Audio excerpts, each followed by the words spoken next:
So, but I get to the story about the mezuzahs. So the lady asks me to do mezuzahs in her house. Her husband wasn't interested, but she was. My friend was there, and she asked about it, and I said, you need mezuzahs on every doorpost. Now, looking at that house, it was they had the money to spend, but anybody that thinks logically says, not necessarily. You don't need mezuzahs on every doorpost. Our grandfather didn't do it that way. We need mezuzahs on the front door, and it could be kosher. We could even spend $200 on it. So this house is it looked like an airport, big mansion. And my friend was very impressed that I told the woman, you need mezuzahs on every door. And she told me that they had a robbery, an armed robbery. It's an interesting, very wealthy zip code in Kings Point, where you can't you can't rob a house and get out. The police have the place covered. It takes about 5 miles or something circular to get out or something like that. Anyway, they had armed robbery, and she believed the mezuzahs has benefit. She was Iranian, but whatever it is, a lot of American women also believe in these things. Mezuzahs by the way, don't protect against armed robbery or any physical damage of a human being. Rabbi Golitsky explains this in the shir about the free will that Hashem gives Nazis, but he doesn't give women and children who are defenseless because they don't have guns. Very interesting shir. But anyway, that's the classical belief. Can't beat it because a guy said it in the name of the Torah, right? So,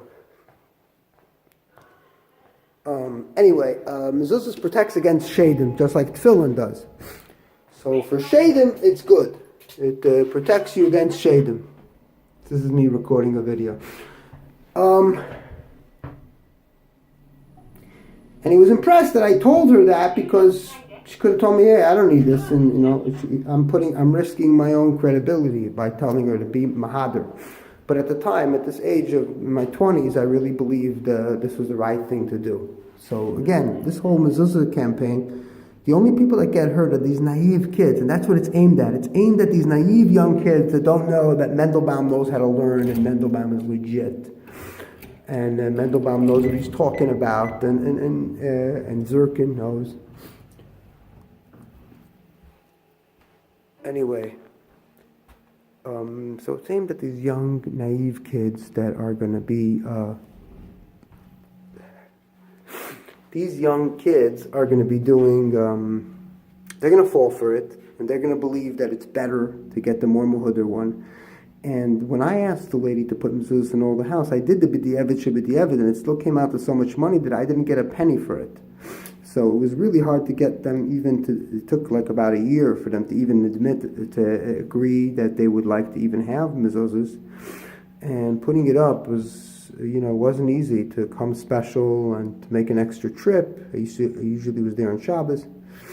But I believed it was a good thing, and it was a good start of a relationship, which it was, because they ended up asking me to put mezuzahs on all their family, cousins in Manhattan and all that.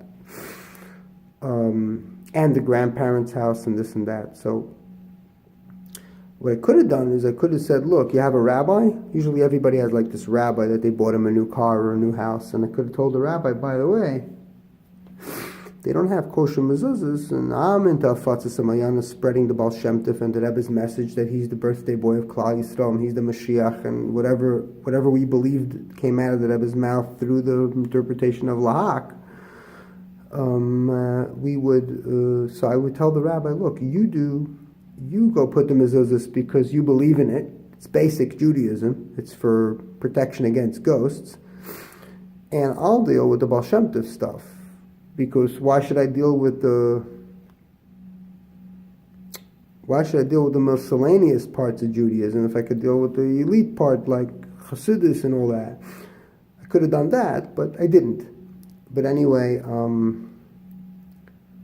so it's very interesting how, remember, the issue starts out from ignorance. It comes from not knowing how halacha works, how shilas and chuvas work.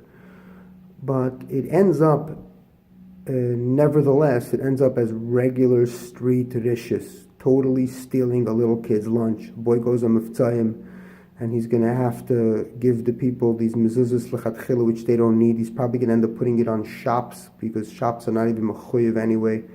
Maybe one for the front door should be mahudr. If the paisik claims it should be mahudr, it should only be for the front door of a house. So this is what you have. You have this ignorance and passionate, ignorant people, and then you have the Talmidei Chachamim and the smart, learned guys who are full of doubts, and the passionate young schnooks are cocksure about everything. They're 100% sure, and they don't even know. They don't begin to know what they're talking about, as we could see how Mendelbaum and Zirkin clarified. Thank you for watching.